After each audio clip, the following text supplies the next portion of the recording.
सकल लोक मां सहुने वंदे, सकल लोक मां सहुने वंदे। निंदा ना करे के नीरे, निंदा ना करे के नीरे, बाज काज मना निश्चल राखे। जी सर नमस्कार। नमस्कार सर। नमस्कार। आपने अपनी माताजी के नाम पर अस्पताल शुरू किया है, तो ये अस्पताल का ख्याल कैसे आया? देखिए, अस्पताल का ख्याल बचपन से ही था मेरे दिमाग में कि मैं जिस क्षेत्र से आता हूँ, बिहार में एक जगह है मधुबनी, मेरा गांव है बासोपट्टी, जहाँ मेरी परवरिश हुई। जैसे जैसे मैं वहाँ बड़ा हुआ, मैंने बचपन से ही देखा था कि इंफ्रास्ट्रक्चर काफ़ी, खासकर हेल्थ केयर में बहुत हद तक वीक रहा है। वो सरकारी संस्थान द्वारा हो, प्राइवेट ऐसे संस्थान थे ही नहीं हमारे उधर तो कहीं भी। तो बचपन से ही दिमाग में था सर कि अगर ऊपर वाले ने सक्षम बनाया तो कुछ ऐसा जरूर करूँगा कि समाज को किसी रूप में अपनी सेवा वापस कर पाऊँ जो मुझे समाज से मिला है, या सेवा दे पाऊँ। तो मेरे दिमाग में बहुत पहले से ही था, तो इसीलिए मैंने इसे स्टार्ट किया। और करने वाला तो मैं पहले अपने क्षेत्र से ही था। ओके। वहाँ कंस्ट्रक्शन वर्क ऑलरेडी चल रहा है, तो वहाँ थोड़ा सा टाइम लग गया, अभी तैयार नहीं हुआ। और फिर मैंने लखनऊ में भी शुरू कर दिया था, तो लखनऊ वाला मेरा पहले तैयार हो गया था, तो लखनऊ से फिर वो शुरुआत हो गई। अरे वाह सर, चलो बहुत बधाई सर उसके लिए। और धन्यवाद। वर्तमान में सर आप, जैसे इस समय सिचुएशन है, सभी लोग चिंतित हैं कि कोरोना का कहर हर जगह पे है, ऐसे में एज ए अस्पताल संचालक आपकी क्या विचार है?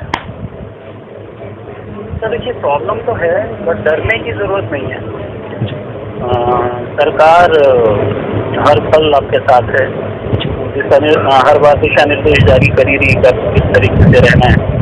और जहाँ तक हॉस्पिटल की बात है, हॉस्पिटल में भी सर सुविधाएं तो हैं, ऐसा नहीं है कि सुविधा नहीं है हॉस्पिटल में, बट आप सिचुएशन को पैनिक मत बनाइए। आप अपने घर में बैठिए। जैसे हमारा हॉस्पिटल है, तो हम तो अगर कोई पेशेंट फोन भी करता है और वो हॉस्पिटल तक नहीं आ पाते, तो उनके पास, जैसे अभी लॉकडाउन है तो उनको मूवमेंट की इजाज़त नहीं है, तो हम अपनी तरफ से अपने डॉक्टर भेजते हैं। तो लोगों को मैं यही कहना चाहूँगा, आप घर में रहिए। आप आपके हर आस पास में कोई ना कोई ऐसा संस्थान होगा जो हेल्थ केयर की सेवाएं दे रहा होगा, तो आप उनके संपर्क में रहिए। डरने की जरूरत नहीं है। सर्दी, जुकाम, बुखार, ये वायरल सीजनल भी हो सकते हैं। मोस्टली तो सर सीजनली होते हैं। हाँ, सीजनली होते हैं, डरिए मत। पूरा देश लड़ रहा है, जरूर जीतेंगे हम लोग। बस भरोसा रखिए एक दूसरे पे, और जो सरकार दिशा निर्देश दे रही है उसका पालन करिए। हम सबको करना चाहिए उसका पालन। अभी आप इस स्थिति में लोगों की किस किस प्रकार से सहायता कर रहे हैं? सर, जहाँ तक मैं सक्षम हूँ अपनी तरफ से जरूर सहायता करने की कोशिश कर रहा हूँ। मैं सर लोगों के घरों तक पहुँचवा रहा हूँ अपनी डॉक्टर्स की टीम, कि उनको जाकर, जैसे नियर बाई का जो एरिया है, जैसे एरियाज हैं हमारे जहाँ हॉस्पिटल है, वहाँ कहीं ऐसे एरियाज हैं जो काफ़ी रोजमर्रा के काम करने वाले लोग वहाँ रहते हैं। वो स्वास्थ्य सेवा हो या उनकी दिनचर्या के लिए उनको भोजन या इन चीज़ों की जिसकी आवश्यकता है, उसका डिस्ट्रीब्यूशन भी हम करा रहे हैं सर, खाने का। और साथ में स्वास्थ्य सेवाएं, डॉक्टर्स हमारे जाते हैं, हमारी टीम जाती है, पूरी नर्सेज की टीम है, डॉक्टर्स की टीम है जो उनको उनके स्वास्थ्य का जांच करती है, देखती है और उनको ट्रीट करती है। मेडिसिन जहाँ तक है, मेडिसिन उनको प्रोवाइड कराते हैं। तो ये सारी सेवाएं फ्री है सर, किसी कुछ भी पे करने की जरूरत नहीं है कहीं पे भी। जहाँ तक हमारी पहुँच है वहाँ तक हम कोशिश कर रहे हैं सर, किस तरीके की सेवा उनको प्रदान की जाए। साथ में जो सैनिटाइजर हो गया, मास्क हो गया, वो भी अपनी तरफ से जहाँ तक हम दे पाते हैं हम देते हैं लोगों को। बहुत अच्छा काम कर रहे हैं सर आप। कोशिश कर रहे हैं सर बस लोगों तक पहुँचने।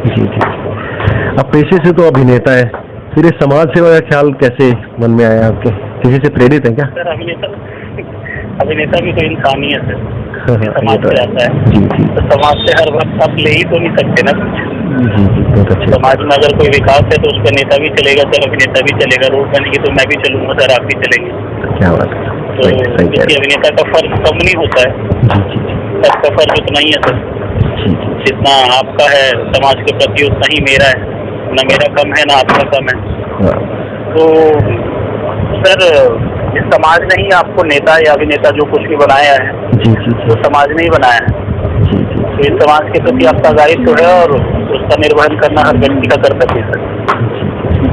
बहुत जी उसी तरीके से कर रहे सर हम, जी जी जी जो वापस कर सकते हैं इस समाज को, जी जी बस कोशिश कर रहे हैं। जी जी।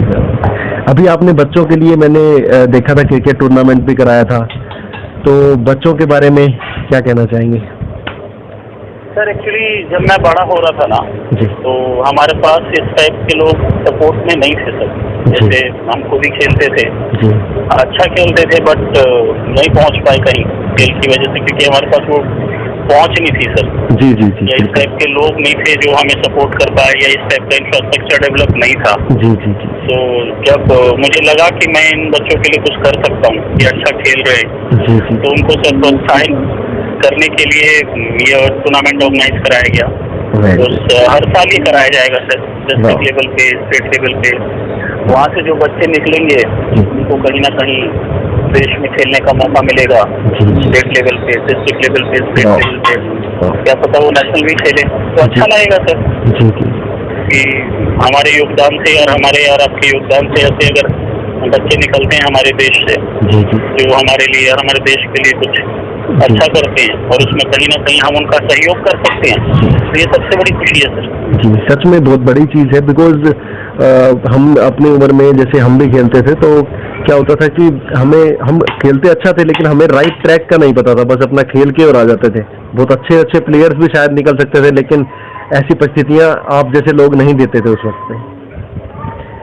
बिल्कुल सही है सर, मतलब कहना बिल्कुल ठीक है अजय जी आपका कि उस टाइम अगर सच में वो प्रोत्साहन मिला होता मुझे या मेरे दोस्तों को या मेरे जैसे और लोगों को जो समाज से आते हैं, जी बिल्कुल। तो पता नहीं मेरा अपना मानना है कि समाज जहाँ से मैं आता हूँ या जहाँ मैं रहता हूँ, इस तरीके के लोग समाज को थोड़ा सा भी प्रोत्साहित करें ना तो पूरा नक्शा बदल सकता है सर पूरे समाज का, बहुत बेहतर हो सकता है बहुत कुछ। आपका हॉस्पिटल आगे लोगों के हितों के लिए क्या क्या काम करने वाला है, उसका थोड़ा सा बताइए प्लीज। सर सबसे पहले तो हमने ये कोशिश की है कि सारी जो हॉस्पिटल है हमारा वो पूरी तरीके से एडवांस टेक्नोलॉजी है उसकी, एडवांस टेक्नोलॉजी मतलब मल्टी स्पेशलिटी हॉस्पिटल है। ठीक है। और सबसे पहले तो ये ध्यान रखा गया है कि कोई भी व्यक्ति जो आर्थिक रूप से कमजोर हो वो फैसिलिटी को अवेल कर पाए, वेरी गुड। चाहे वो किसी भी तरीके से किसी भी पीड़ा से पीड़ित हो, किसी भी बीमारी से ग्रसित हो, उसकी ट्रीटमेंट सही उपचार उसको सही तरीके से पहुंचे। उसे ये सोचने की जरूरत न पड़े कि बहुत सारा पैसा लगेगा इस हॉस्पिटल में जाने पे। जैसे जिस टाइप के हॉस्पिटल्स हैं अपने हिंदुस्तान में 5 स्टार, जहाँ लोग जाने से डरते हैं, तो मेरा उद्देश्य यही रहेगा सर कि वो लोगों के अंदर से डर निकालूं, क्योंकि हॉस्पिटल ठीक है बड़ा हो सकता है लेकिन हॉस्पिटल लोगों के लिए होता है। जैसे होटल के बारे में कहा जाता है ना कि सर होटल तब आराम करता है जब लोग होटल में आराम करने जाते हैं, तो इस टाइप की सोच हॉस्पिटल के लिए ना रहे लोगों को। हॉस्पिटल एक स्वास्थ्य सेवा के लिए बना हुआ एक संस्थान है, लोग वहाँ सही तरीके से पहुँचे जाएं और निश्चिंत रहें कि उन्हें हमारी तरफ से पूरी सुविधा प्रदान की जाएगी और उनके अपना जितना वो बियर कर सकते हैं उसी के अंदर किया जाएगा। अगर कोई बियर नहीं किया जा सकता तो उसके लिए भी हमारे पास इंतजाम है, जो बीपीएल कैटेगरी में लोग हैं। और साथ में हम उनको सर जो भारत सरकार की योजना है आयुष्मान भारत, उसके थ्रू भी हम उन्हें जोड़ रहे हैं। अगर इंश्योरेंस पॉलिसीज है किसी के पास तो वो उसके थ्रू भी जा सकता है। अगर किसी के पास नहीं है तो भी कोई प्रॉब्लम नहीं है, कोई आर्थिक रूप से कमजोर है उसके लिए भी कोई प्रॉब्लम नहीं है। हम मेडिसिन टेस्ट वगैरह सब कुछ उसको अवेल करा के देते हैं। और आगे भी सर भविष्य में इस टाइप के संस्थान और खोलेंगे हम पूरे हिंदुस्तान में। ये शुरुआत है सर, फिलहाल 5 पे काम कर रहे हैं हम, जो अगले 1-1.5 साल में लोगों की सेवा करने लग जाएगा। तो अभी पूरे हिंदुस्तान में आएंगे सर धीरे धीरे। जी। तो अभी आप, जहाँ तक मेरे पास इंफॉर्मेशन है, आप सभी जो इसके अंदर इन्वेस्टमेंट है वो अपनी ही पॉकेट से लगा रहे हैं, तो क्या आपको मैंने अपना ही किया है जी, तो क्या आप सोच रहे हैं कि आपको और भी बाहर से भी सहयोग की एक्सपेक्टेशन है कुछ इस तरह की? सर देखिए, मैं तब तक किसी से भी कोई सहयोग नहीं लूंगा, ठीक है, जब तक उस पैसे का सही उपयोग ना हो जाए। एक बार संस्थान, जैसे मेरा एक संस्थान शुरू हुआ है, तो फिर दूसरा शुरू हो जाएगा कुछ दिनों में, तो इन संस्थान किस तरीके से वो एक सही मॉडल पे काम करे और फिर उसके एक्सपेंशन की तरफ हम मूव करें। तो अभी किसी से कोई सहयोग राशि की उम्मीद नहीं है मुझे, और मैं चाहता भी नहीं किसी से कोई सहयोग लिया जाए। हाँ, जब ये पूरी तरीके से देश को समर्पित हो जाएगा तो उसके ऊपर फिर किस तरीके से हम काम करेंगे उसका चिंतन करेंगे। तो बाकी अगर जैसे हम लाएंगे ट्रस्ट के थ्रू कि लोग इस पे बहुत बेहतर तरीके से भरोसा कर पाए। सबसे पहले तो हमारी जीत कब होगी, जब उस हॉस्पिटल के ऊपर लोगों का भरोसा हो कि यहाँ मैं जा रहा हूँ, तो सबसे पहले तो मैं ठीक होकर आऊँगा। तो उस भरोसे को जीतने के बाद सर कभी पैसे की तरफ सोचेंगे। फिलहाल किसी से मुझे कोई धनराशि की अपेक्षा नहीं है और न मैं रखना चाहता हूँ अभी। हाँ, बाकी सर हॉस्पिटल इन्वेस्टमेंट होती जरूर है, बट कहीं ना कहीं वो NPNL पे कुछ दिनों में वो आ जाता है। अगर आपके पास सही टीम है, सही लोग हैं, जो सही में स्वास्थ्य सेवाएं, अच्छी स्वास्थ्य सेवाएं, तो लोगों का भरोसा ही अपने आप बहुत बड़ा पैसा है सर। बहुत अच्छी सोच आप रखते हैं सर, और जिस तरीके से आप मेहनत कर रहे हैं, कई जगह पर आप काम भी कर रहे हैं, और अच्छी सोच के साथ जिस तरीके से आप आगे बढ़ रहे हैं, तो बहुत मुझे कॉन्फिडेंस है इस बारे में कि आप जल्द से जल्द जो है वो लोगों का भरोसा जिसकी आप बात कर रहे हैं वो बहुत जल्द जीतेंगे भी, और ऐसे ऐसे जो और संस्थान बनाने की आप प्रक्रिया रखते हैं आप जरूर बना पाएँ, ऐसा मैं भगवान से दुआ करता हूँ। और बहुत प्रभावित हूँ आपकी सोच से, बहुत बहुत धन्यवाद करता हूँ आपको, और ऐसे ही आप आगे बढ़ते रहे, समाज की सेवा करते रहे, और यही कामना करते हुए अभी मैं आपसे धन्यवाद करता हूँ।